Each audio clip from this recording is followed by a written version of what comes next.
All right. Hopefully you can hear me now. Testing 1, 2, 3. Yeah, it looks like my audio is finally working. I apologize for that. I was trying to be all clever and just have the audio coming through the camera. And usually that happens even when I don't want it to, and creates a rather nasty echoplex for you guys. I was like, nah, I'm not going to go over and get the camera off the main PC over yonder, and I'll just set it up so the audio goes through the camera. Except today the audio wasn't going through the camera. I have no end of audio problems, and I apologize for that. So, anyway, where was I? Oh, yes. Played some D&D last night. Had a lot of fun. Killed 5 characters. Well, I poisoned 5 characters. 2 of them were immediately rescued via a neutralized poison spell. And the rest, the party took back to camp and employed Raise Dead on and got them back up. So let's see. So we're going to dive right in today, and we're going to do some highlights on the blue, and we're going to do some red ink shading. We're going to start off with Reaper. This is, put it up here, 9188. Not sure if you can see that. That is, the label on this is very faded. That's not just my usual bad technical acumen. This is Reaper 9188. This is ultramarine blue. And I assure you, it has nothing to do with a certain game by a certain workshop in the UK and a certain tribe of Space Marines. AKA the only ones we really want you to like. Forget the Blood Angels and Deathwing. Forget the Dark Angels. Forget,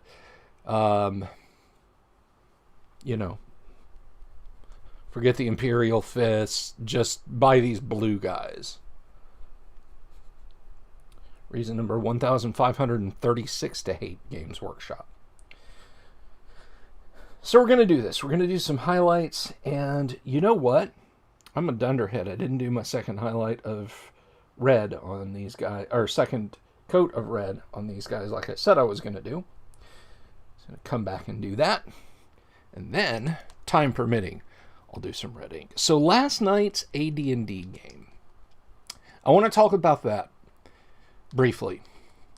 But I also want to talk about TSR hobbies. And how I feel about that. Last night's AD&D game. The week before, the party had fought a group of 19 ogres led by a fire giant. And they'd actually won out. It was a touch and go thing, but they'd won out. They pulled back to heal up. They have a Daern's Instant Fortress that they have basically set up as their base camp in the courtyard of Castle Greyhawk. And so they employed a whole lot of men-at-arms, and I've talked about henchmen and hirelings, but they've got them guarding the tower so nobody comes along and does the whammy and steals it, makes off with it. So they come back, heal up, go back down, and start exploring because they're like, hey, this many ogres, a fire giant, they've got to have loot. And they were not wrong. The ogres' barracks, as it were, looks to have been completely ransacked. And everything that they had was taken. But the fire giant lair, in addition to having a rather nasty pit trap in front of it, has got a big, unsullied, locked iron chest. So, aha, they say. The thief goes over and successfully picks the lock. What he does not successfully do is bother searching for or actually finding traps. Oh, he found a trap, all right. Poison gas fills the room.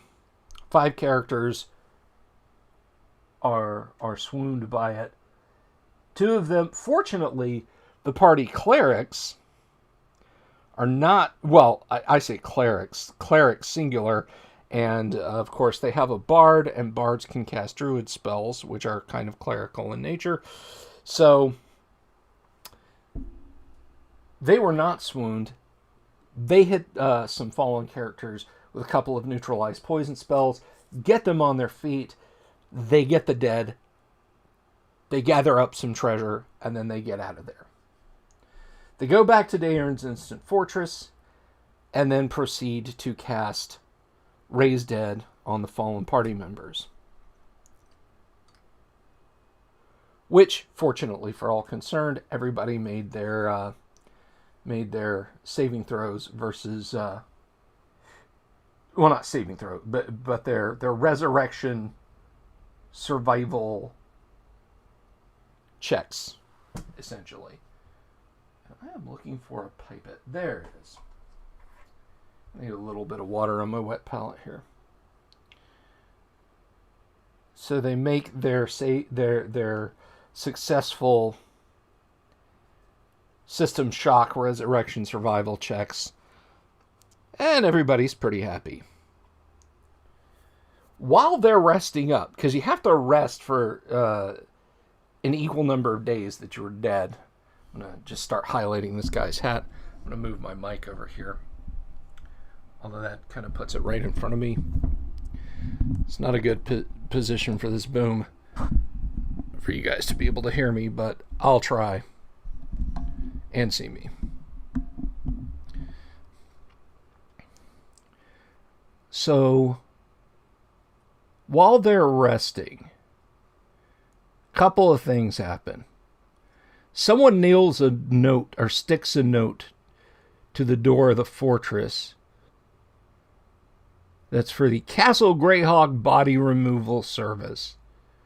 Experienced a recent loss? Just bring your unwanted, unresurrected corpses to the central cistern, drop them in, and we'll do the rest. Castle Greyhawk is nothing if it doesn't have a sense of humor, right? And then, later, while they're resting, a group of zombies, of 11 zombies, approaches the base of the Daern's Instant Fortress. And all the zombies are dressed up in kind of a parody, a mockery of the characters. Just highlighting this guy's hat here. Hopefully you can see that. It's not getting too blown out. Yeah, there it is. It's getting some nice light blues, and we'll be coming back and dry brushing this also. So yeah, there's 11 zombies out there, and they're dressed up as mockeries of the characters. Like, the dwarf in the party, the zombie copy of him is just a human that whoever made the zombie cut off at the knees.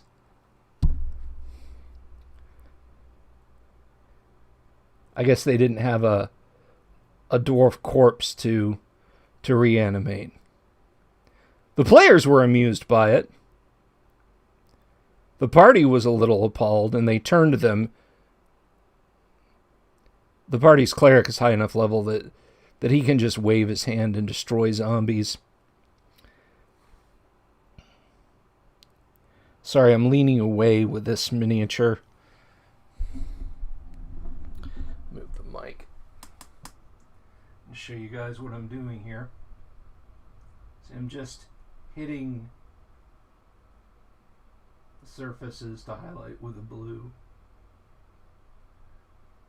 to catch the tops of these creases and wrinkles in this shirt.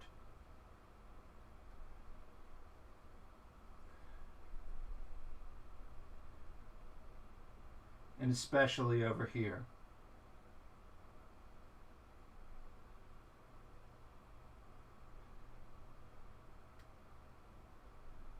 So yeah, so the castle basically proceeded to make fun of them.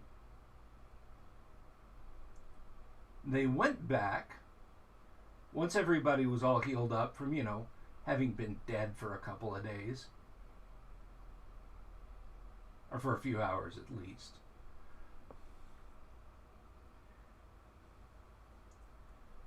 the party goes back and proceeds to search. Oh, I forgot the best part. After the gas trap, when the party was carrying the fallen out, they were set upon by a group of 5 trolls and a dozen wights. They destroyed most of the wights with a turning and drove off the ones that they didn't destroy with another turning from the paladin. And then they just made it to the elevator back up. Because it's Castle Greyhog, man. It's got to have elevators. They just made it to the elevator without having to fight the trolls. And isn't that always the way? So they escaped the trolls and the wights, made it back, and then everything that I just said happened. Looking for Mr. Blue Scabbard accents. And any other blue accents. Let's see. Here we go. Let's do a little highlight there.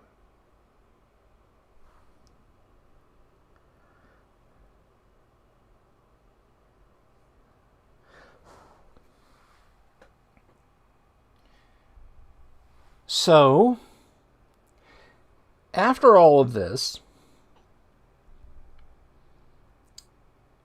they head back down, again, looking for treasure.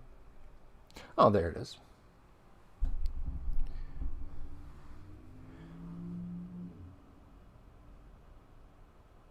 And they find their way to the lair of the trolls, because they want to deal with them.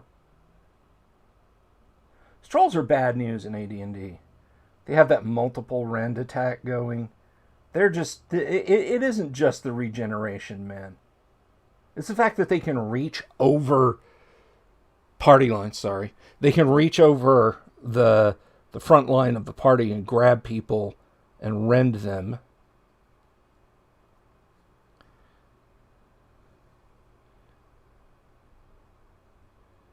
That makes them particularly nasty. So the party obviously wants to deal with them as quickly, as humanly, and dwarfly possible. And I think half-elfly. So they set up a good combat front and start dealing with the trolls. And by then it was 1 a.m. when we usually wrap the game. And I said, hey, we still got combat going on. You guys want to play, or do you just want to bail out? They opted to bail out. So the game ended there. Which is funny, because so many of my players are out on the West Coast. It was only 10 o'clock for them. It was 1 a.m. for me, and I was ready to keep going. What are you going to do, right?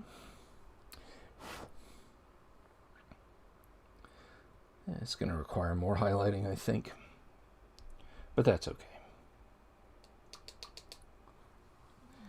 So that ended Wednesday night's game. And much fun was had. Let's see. They certainly forgot the Rainbow Warriors. Guess it wasn't masculine or grimdark. Yeah. Talking back about 40k. Hello, Cerulean. Unfortunately, I had to disappear during the last stream. That's okay. I also try to run from trolls. Yes, they are bad news in AD&D. So, on to a subject that I wanted to discuss today. And I want to take care when discussing this, because I don't want to lend the impression that I am a hater, that I am someone who just doesn't want to see a thing succeed.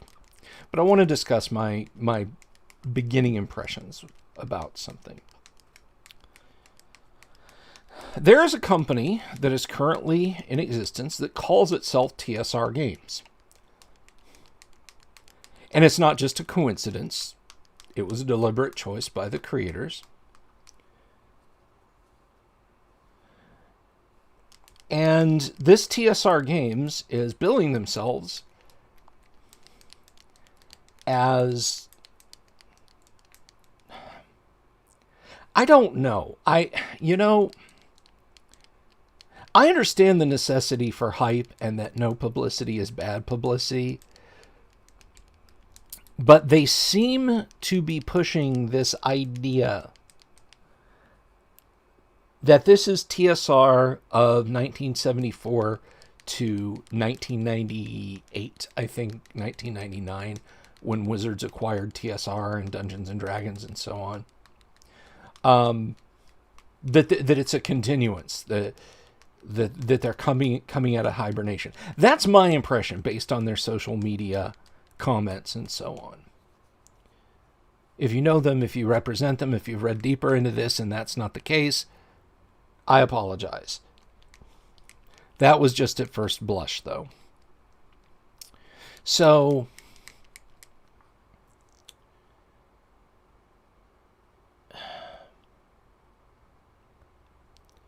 how many people here in the room remember Atari? You remember Atari? Atari is still technically around. You know, Nolan Bushnell and all those folks, they're many decades gone. I mean, some of them left when Atari was at its peak. But Atari kind of staggered on in Sunnyvale, California, under different companies' ownership for a long, long, long, long time. But the Atari that produced the 2600 and the rest of the consoles and the 8-bit line of computers was not the Atari that produced the flashback machines. They were not the Atari that was bought by, can't remember who, but they eventually wound up under the household brand of Hasbro Interactive. And they're certainly not the Atari that made the flashback consoles, those little joystick plug-in TV game things that were an Atari on a chip with a few different games. And the company that's flogging itself as Atari right now, trying to sell that little bespoke computer console thing,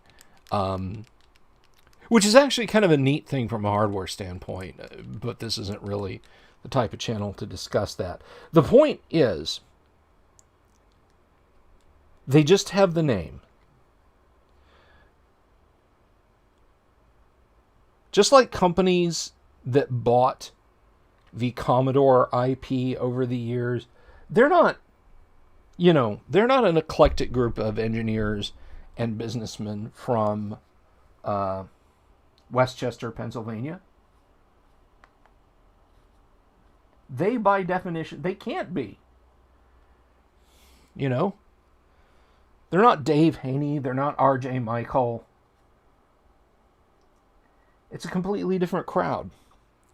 I find it, this is just my opinion, to be highly disingenuous. And this seems to be a thing that comes in with pop culture. When a company comes along and says, hey, you guys remember this thing? This thing is back. We're back. No, guys. We, and I put that in massive sarcasm quotes, are not back. You were never part of that. Like, if you go to Wikipedia and you look up a band, you're like, oh my God, this band has been around for, since 1971. Holy crap. They made that one really popular rock song in the 70s. That's amazing. And then you look at the lineup, and there's no original members left of the band. It's kind of like the ship of Theseus, And if you don't know that, if you don't know that philosophical puzzle, Theseus brings his ship in for repairs.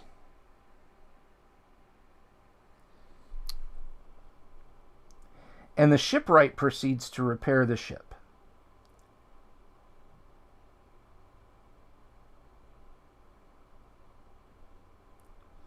And he replaces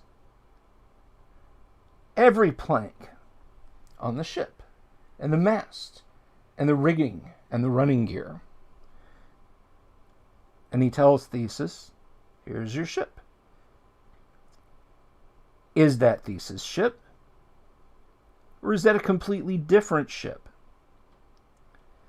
And if the shipwright, because he's a clever, sneaky fellow, builds another ship from the wood that he removed from the ship of Theseus, is that the ship of Theseus? So which is the ship of Theseus? And that's where we are, I feel like, with things like the aforementioned Atari crew, and now, yes, this matter with TSR. I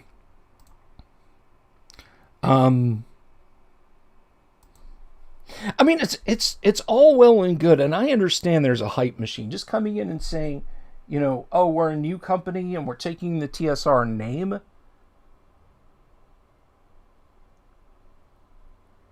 It just, I don't know.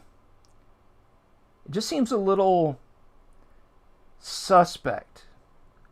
Now, if there are people working for this new TSR Games who were back at the old TSR, if you come to me and you're like, yeah, Jim Ward and Skip Williams and all these other chaps, they're here. Well, okay. But if you're just swooping in and grabbing the name because it's not being used and Wizards of the Coast is not gonna step in and stop you because they legally can't, what are you bringing to the hobby world other than yet another opportunistic cash grab? And I'm a good capitalist. I'm all about grabbing cash.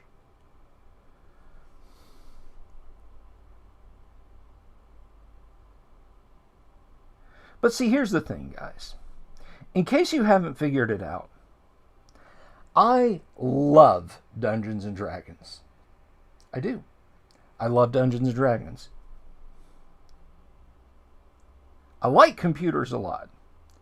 As rare and as hard to find as decent graphics cards are, and as expensive as things like 240 hertz displays are, with the silicon shortage, I would bet you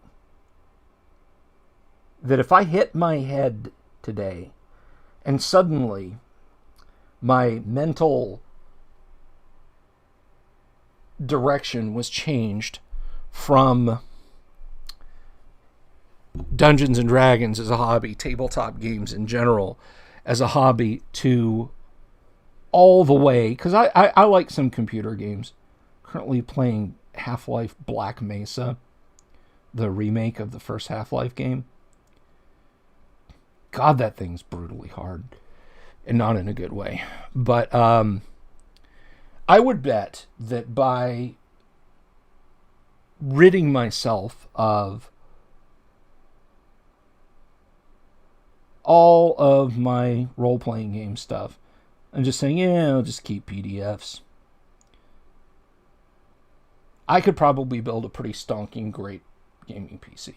But I don't like gaming. I don't like computers as much as I like Dungeons and Dragons. Which is why my business venture is not computer-based. It's Dungeons and Dragons based. We're bringing this guy's red tunic around, as you can see here. Hopefully you can see here. Here, I'll put it up on the smaller camera.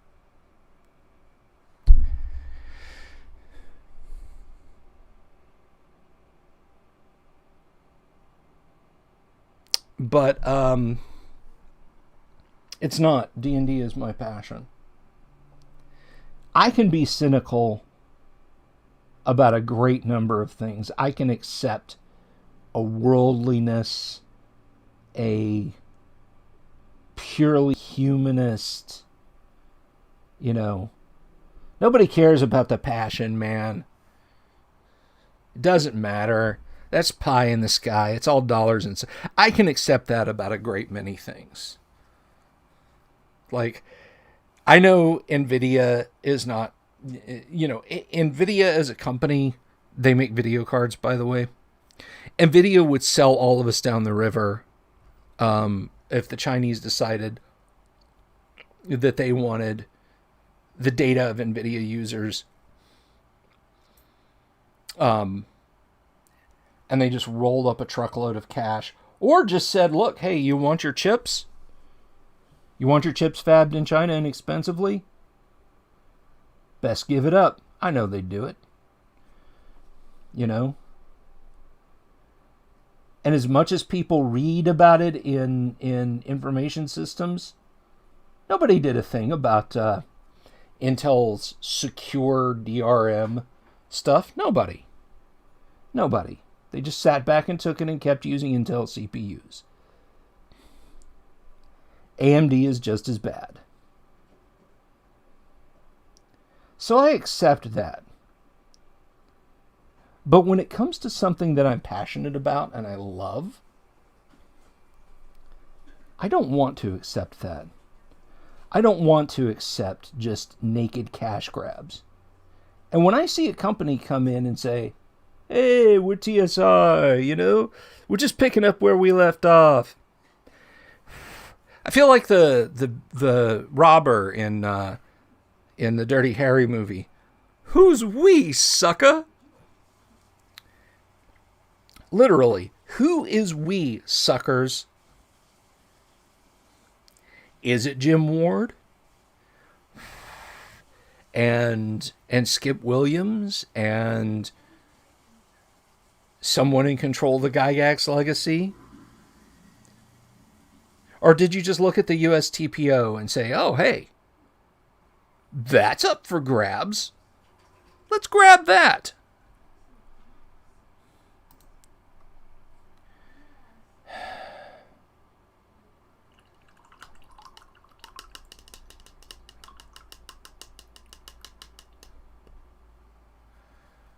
So, I'm a little suspect.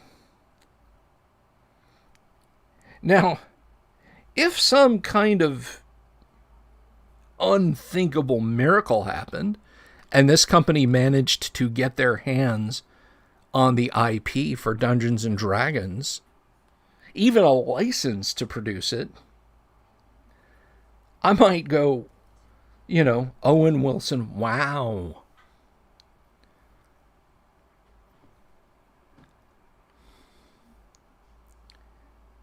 But until then,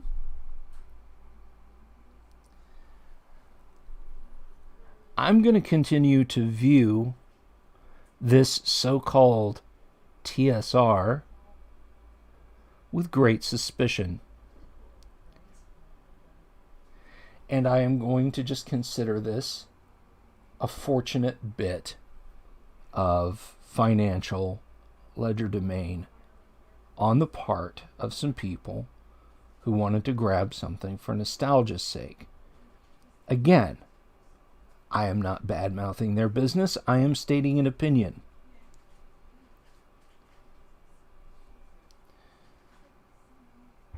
And I am saying that not because I hate them, but because I love Dungeons and Dragons. I love old Dungeons and Dragons.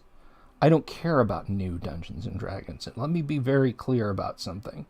To me, new Dungeons and Dragons is anything after first edition AD&D,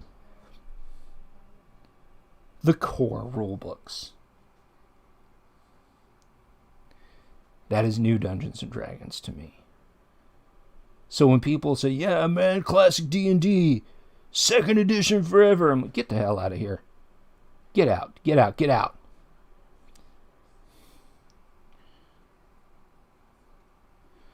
Or, Rules Cyclopedia. Rules Cyclopedia can go jump in a lake. I kid about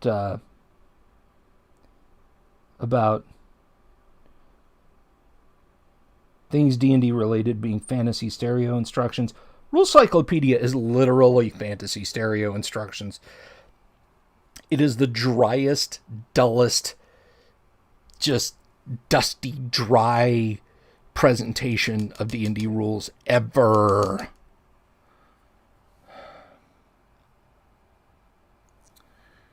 Take a break here. Show off some of what I've painted. So this guy, I got the second coat there. You can see that.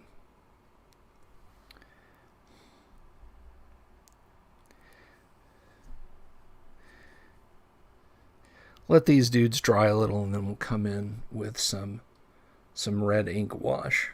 I said we were going to do some yellows today. I don't know that I'll have time to, but we shall see. I need to clean my brushes. I'm getting way too much beaker here. So what do you guys think of this company? And to give them their due, to be fair, here, I'll share some links.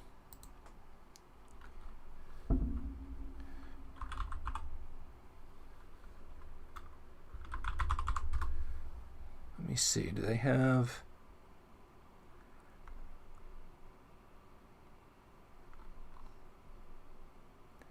Yeah, they're not getting...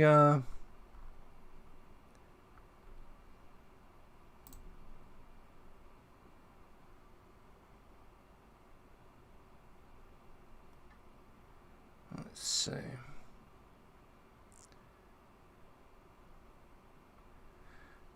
You know, I think I can find it on Facebook.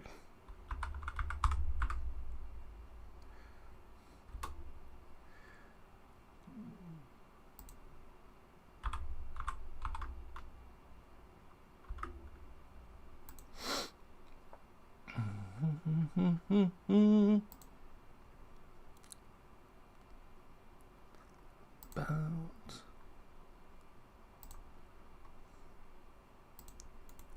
here. You guys can take a gander at this. I mean, they've got Top Secret, but I mean, Top Secret was never my jam. There, TSR Games. For my one person watching on Facebook, TSR Games.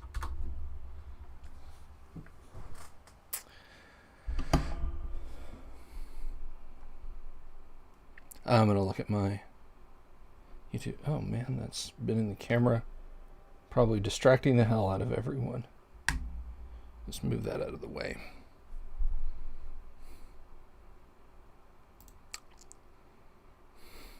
Anything after AD&D, that's rough. Yeah, well, I have my standards. What can I say? Paul says, I started at 2nd edition. I have fond memories. That said, I completely understand why it's the least represented at conventions. Yeah, well, you know. And look, I'm talking about my table, all right? And I don't use Edition Wars as a foil to badmouth people because I might not like their opinions or whatever. I mean, that's just not how I roll, right? I'm I'm just talking about me. I'm just talking about the things that I like and that I enjoy. But let's see. Oh, they've got a TSR podcast network. Well, what's up on their TSR podcast network? Nothing. It doesn't work. Multiverse, the tabletop gaming blog. Let's go there and check out Multiverse.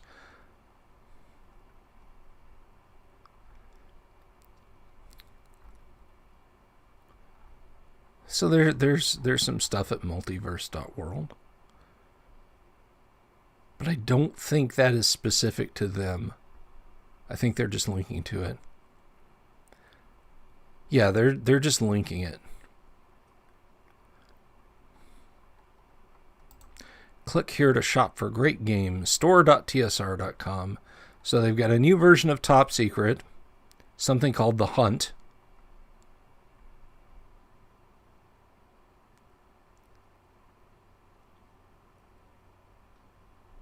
Gygax magazine, which they always had.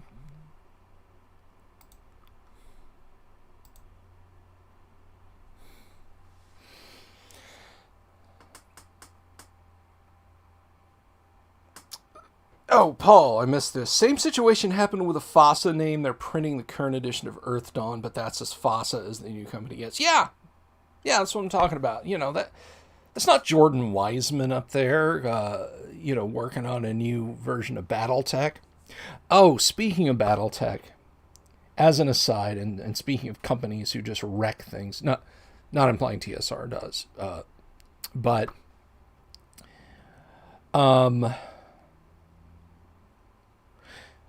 so the world was kind of holding its breath for a long time. Well, fandoms were kind of holding their breath for a long time, hoping that the death grip that I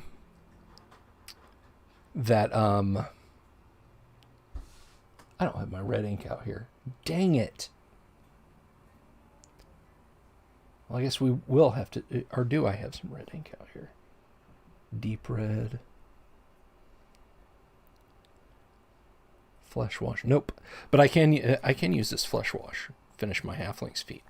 Some people were holding out hope that Harmony Gold, who had done fuck all in terms of doing anything with Robotech for the longest time, that finally Tatsunoko might be breaking free of their horrible gravitic pull now that we finally hit the 35-year mark. And we might begin to see Macross stuff trickle back in. So back in March was when that was to expire. Tatsunoko and Harmony Gold re-upped their agreement with each other. So if you've been sitting impatiently waiting to see Macross, not Robotech stuff, hope in vain. It's all still in the hands of Harmony Gold. Isn't that wonderful? Isn't that nice? Yeah, I think this will do. Isn't it great that even from beyond the grave, Carl fucking Maychek continues to screw up a great Japanese science fiction property?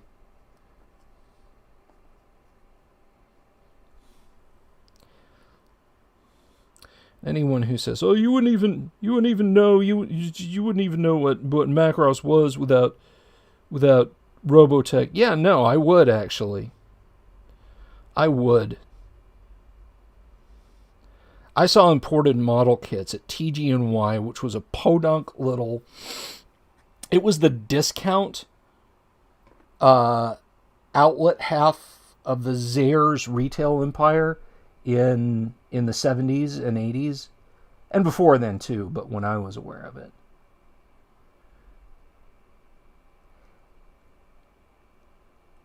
And they had Macross, not Robotech, Macross toys and model kits and so on their shelves when Japanese robots were big.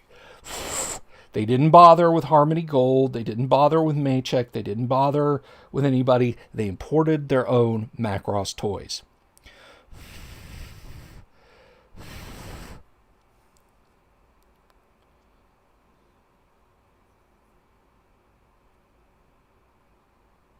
So yeah, I do know what Macross is without the... I didn't even hear of Robotech till I was talking with someone about Macross in the mid-'80s, and they said, "Oh, Robotech?" And I was like, "The fuck are you talking about?"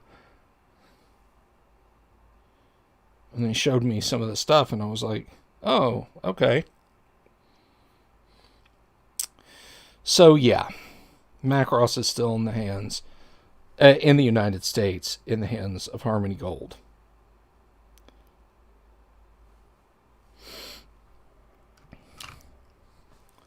But even if you cringe at the names on the model kits and boxes and such, at least hopefully it'll be the same quality stuff that our friends in Japan are able to get. All right, what to do. I have 15 minutes left, and I want to... Let's see. You know, the little bit of blue that I've put on is probably... I can probably get away... Yeah, Ultramarine Highlight. Cerulean says, without knowing TSR, I wouldn't trust them. I prefer following the original creators. I'm in a wait-and-see mode, but I'm very wary of this. I mean, I know that there was a TSR... that this endeavor kind of started back with Gygax magazine, and they're kind of pushing hard again. But like all the old TSR logos that you would think that Wizards would have gotten and held on to the trademarks of and renewed the trademarks on continually just to keep them out of the public's hands. Like Grimorley the Wizard, my little user icon in YouTube and on Facebook and so on. Yeah, that belongs to a company called TSR now. The angled 3 letters for TSR belongs to the company called TSR. The Moonface logo belongs to TSR. The lizard logo, actually I don't know about the lizard logo. I could be wrong. But I know at least Grimorley, the angle, and the Moonface belong to them. Hey, you know, I mean... The new Top Secret is written by Merle Rasmussen. Did he choose them to publish it, or did they solicit him and say, hey, why don't you let us publish that? That way it can have TSR on the logo. Or have a TSR logo on it. I don't know. I honestly do not know. I want to believe good things, okay? I don't want to be super cynical and, you know, just derisively laugh at situations. I want to believe good things. I want to believe that these guys are out there and they're making a good faith effort to bring back a company that we all loved when we were kids. All right? So anyone who thinks that I'm like trying to lead the charge for some kind of slagging, some kind of, you know, trolling sort of thing, you're wrong. I don't. I want to see what this company can do. I'm just very leery of them popping up out of the woodwork and saying, oh, TSR is back. We're back, guys. You weren't there. you were not there.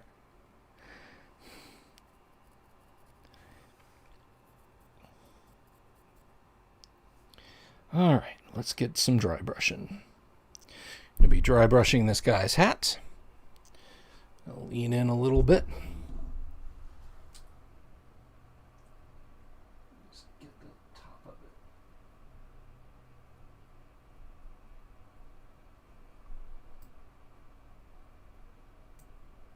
Speaking of TSR and D&D, Anybody out there a fan of Stranger Things? What do you think of the new trailers?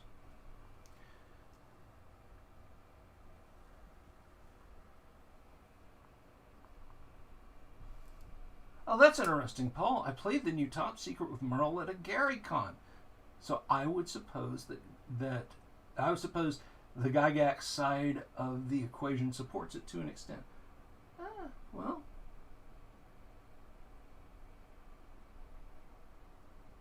I'll regard Top Secret with some guarded optimism. How did it feel, Paul? How did it play?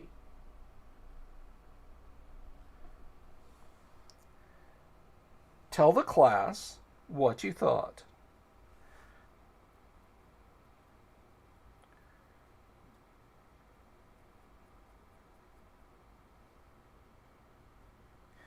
All right. Got some nice blue highlight on that.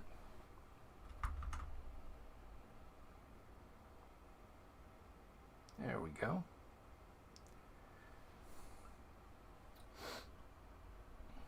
I mean, I'm legitimately curious.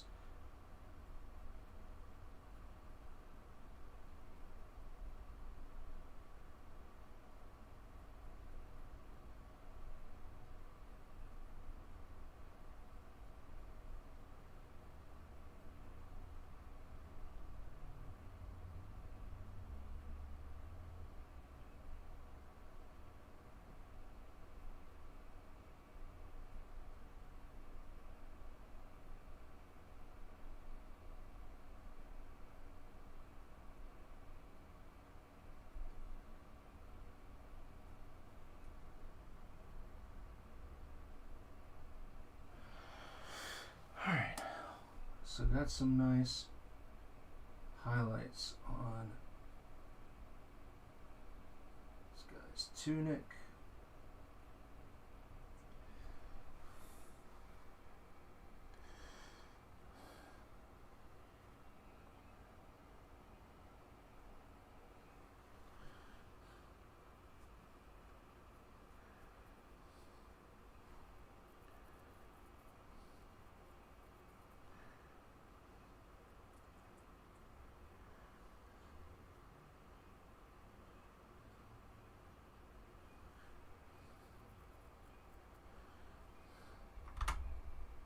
It was okay. The new system is more modern, I'm assuming, than the previous.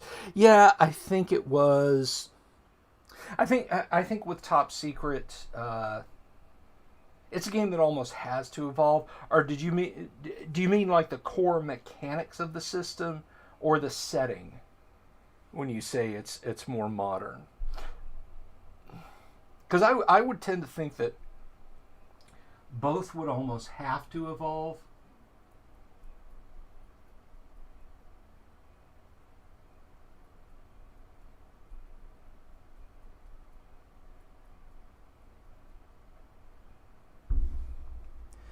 Faux TSR had using to run short Mission Impossible style adventures. Not bad. Okay, well.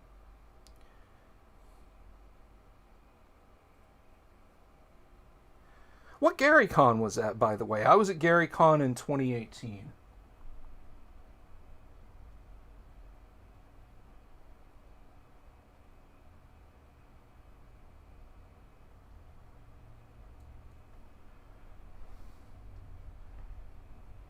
Use shifting die types and such. The setting is definitely more modern. Yeah.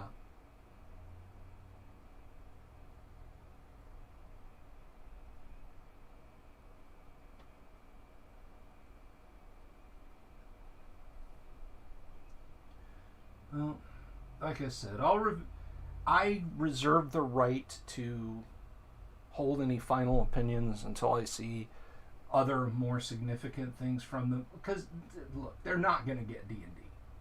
Okay, they might do a publication of Osric. They might sell quote unquote old school compatible modules,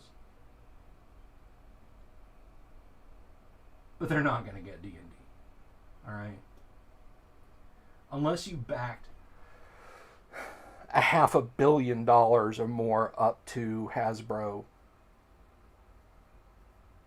they are not going to relinquish Dungeons and Dragons to your company. And your company doesn't. There we go. Oh, that looks nice. Your company, not necessarily you guys listening, but your hypothetical company does not and will not have that amount of money. That would require, like, Disney stepping in or something. Although, you know, I make this the pantomime of horror at the idea of Disney intervening in the affairs of role-playing games. This is something I found out a couple of years ago, and it just thrilled me to no end. See, I live in Central Florida, and I have since I was 10 years old. In Florida, if you've never been here and you've never been on Disney property and you've never looked it up or anything, oh, well, you and I were at the same GaryCon if you were at 2018. But there used to be a place, it's called something different now. It's part of the Pleasure Island Entertainment Complex. But outside of Disney, there used to be a way to get money from tourists and locals without having to get them into Disney World, which at the time, in the early 1980s, it was only Disney World. It was before Epcot. It was before anything else. It was just Disney World out in the middle of a swamp off of I-4. So Disney Village, or the shops at Lake Buena Vista, had a rather well-appointed toy store in the middle of it. Now, unlike today, mostly, where they sell exclusively Disney-related things, that is Disney IP, back then, they sold a little bit of everything. And in the very early 1980s, 81 or 82, I could swear that I remember going out there one night, because we were not financially well off, and going to Disney meant actually going to Disney Village to poke around the shops a little bit. Because it's free just to walk in. If you wanted to get transportation to a Disney theme park, you could get all the way up to the front gate, wherein you would either present your tickets that you'd already bought or have to buy some. But oh, there goes my light. I remembered having seen in the Disney Village toy shop basic and expert Dungeons and Dragons sets. The blue and magenta covers with the Errol Otis art on them. But I didn't know for sure if that had been the case. I even asked people who worked at TSR who would have known, and even they weren't sure if they had ever had a deal with Disney. Now, I would point out a couple of things about this. One, that was not Disney's only blush with selling role-playing game materials, and I'll get to the other in just a second. Paul says, D&D is too much of a cultural touchstone right now to be outright sold. After Critical Role comes out with their own game and starts stealing these new converts, that might change things. Possibly. If they find themselves in another 4th edition dip, maybe. But I'm gonna go ahead and wrap up, guys. I've got the shading and highlighting on these guys that I want, that I can do, because I didn't bring my red ink cover to the table. But anyway, Disney Village, expert and basic Dungeons and Dragons. I could swear that I saw those sets there. Could not get a straight answer from people. I even knew people who worked there at the time, and they couldn't tell me for sure. And the thought would kind of pass into and out of my head from time to time about this. Finally, I asked on Facebook, does anyone remember this? It was back when I actively used Facebook. And one of my Facebook friends says, I was at Disney in 1981 or 82 with my family. We were staying at a big hotel right next to Disney Village, and there is a hotel row of private hotels. There's a Howard Johnson. Well, it's probably not Howard Johnson's anymore. There's a Holiday Inn, a Sheraton, a Hilton, so on and etc. So he's probably staying at one of those. And he went to the toy store, and he said, my Expert D&D set that I still have, I bought at that Disney toy store. So it's true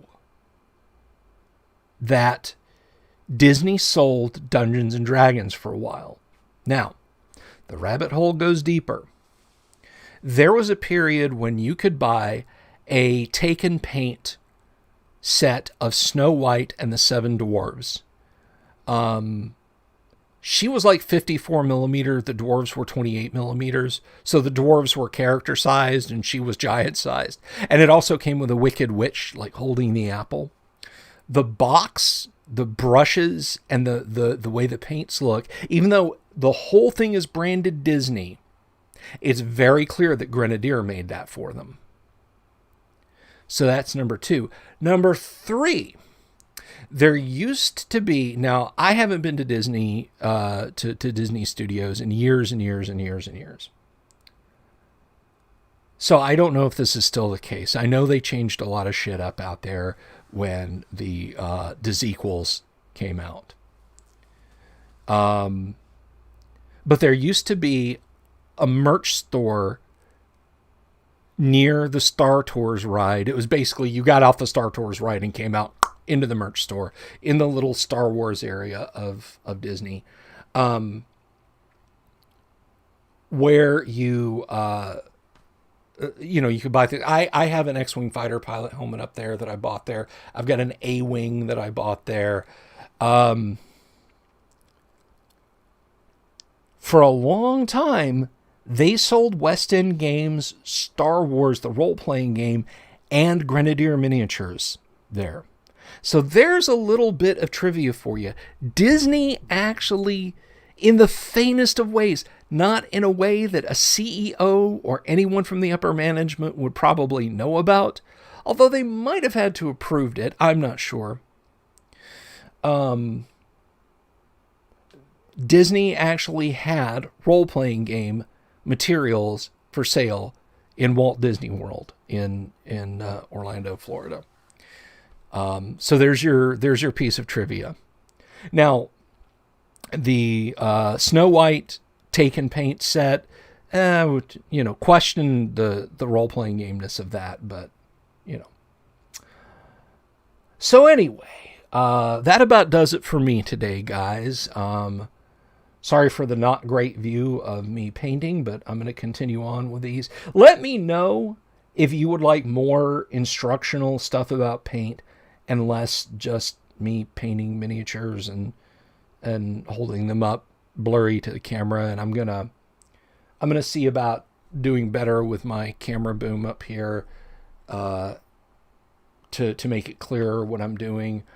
And in the meantime, tomorrow evening will be Wastrel Wednesday. Kyle Schuant and I will be holding court on many things. And then I believe, I don't want to overstep, I don't want to speak for the gentleman, but I believe that tomorrow night after Wastrel Wednesday, I will be appearing on a live stream with, of course, Jayashiro Finney and Kat. That is very interesting news about Critical Role. And if you guys over on Facebook are not also watching on YouTube, Cerulean Knight asks, is CR making their own game? That would steal a lot of people. Paul says, I heard they have a publishing arm and are making a game. Darrington Press, they announced it in October. So that should be kind of interesting. See if that sloppy love affair rolling around in the sack with each other between Critical Role and Wizards of the Coast will last if they strike out on their own and make their own role-playing game. Because I know they released a World of Critical Role kind of source book sort of thing but I don't know how well it was received because it's 5th edition product, and I don't give a damn. I have thoughts on Critical Role, but I can share them another time. You guys have an absolutely fantastic day. Oh, by the way, we're still sitting at 660 subs on the channel, so please like this video, subscribe if you're not already subscribed. It really helps promote it and get it out there.